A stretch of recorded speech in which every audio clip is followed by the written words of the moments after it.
The Buccaneers, Season 2. So today, we're breaking down everything. Nan's difficult choices, Lizzie's complicated heart, Theo's fall from grace, and the mysterious new Duke who's about to shake things up even more. This is the Buccaneers Season 2 ending explained, plus what Season 3 might bring, if we get one. Let's start with Nan. Her choice to walk away from Guy was heartbreaking, but it makes sense in the context of her life. Nan is pregnant, and the father is Theo. That alone changes everything. Her path is no longer about romance or rebellion. It's about survival, protection, and legacy. Even though she has love in her life, or at least, once did, Nan understands the cold, hard truth of the world she's living in. Her status, her baby's future, and her own freedom depend on strategy, not emotion. So why doesn't she want Guy anymore? Because she can't afford to. She's already played that card, with Ginny, with Theo, and with her own heart.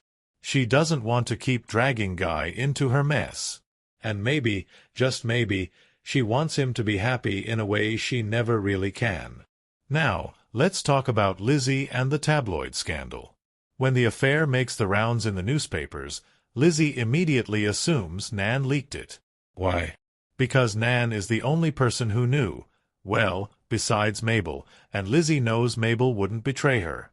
But Lizzie doesn't realize that this wasn't Nan's doing at all. It was Hector.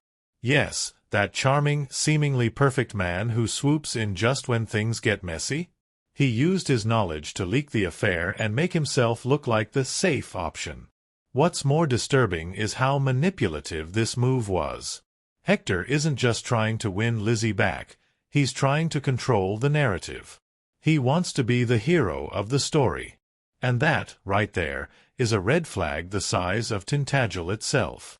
Nan's pregnancy leaves her vulnerable. She reaches out to her mother because she feels utterly alone.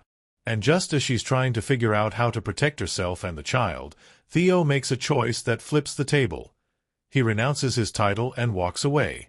Now Nan is stuck in a world that only respects power, and she's got none of it. No title, no man to protect her, and a baby on the way.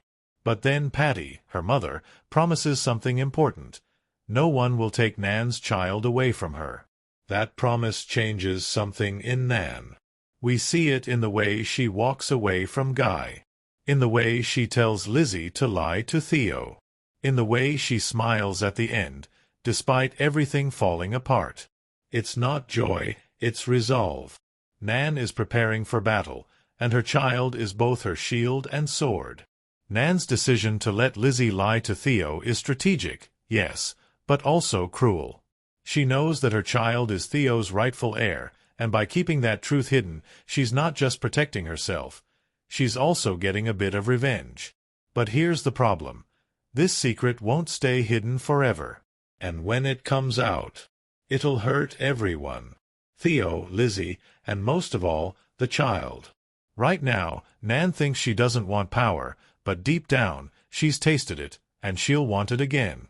So when the Dowager eventually steps down, or if Kit fails as the new Duke, we can already see the wheels turning.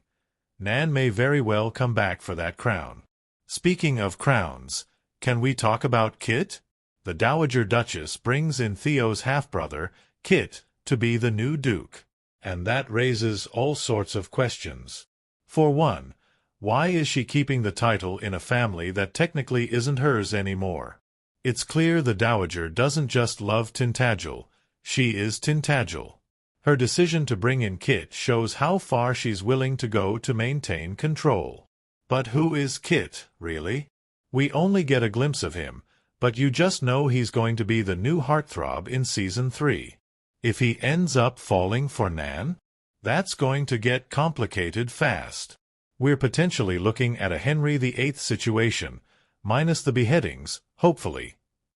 Let's shift back to Lizzie and Theo. At the end of Season 2, Theo is sweet, sincere, and completely unaware that Nan is carrying his child. Lizzie, meanwhile, has been handed this awful secret and told to lie. They might start Season 3 happy, but it won't last.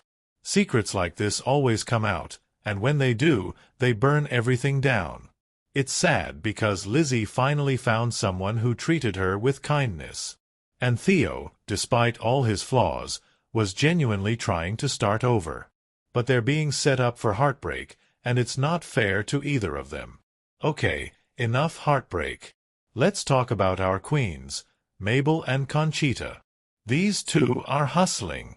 Mabel's got a brilliant business idea, and Conchita, after losing her credibility thanks to Richard's drama, is ready to build something new. They're the most forward-thinking characters on the show, and they've earned their spotlight. As for Guy, he's marrying Paloma, which, good for him? Maybe. But it feels like a soft exit for his character. Unless, of course, the show drops a bombshell and reveals the baby is actually his. Which would change everything. If there's a season 3, here's what I think will happen. Nan returns, not just as a mother, but as a woman with a mission, maybe to reclaim the title for her child.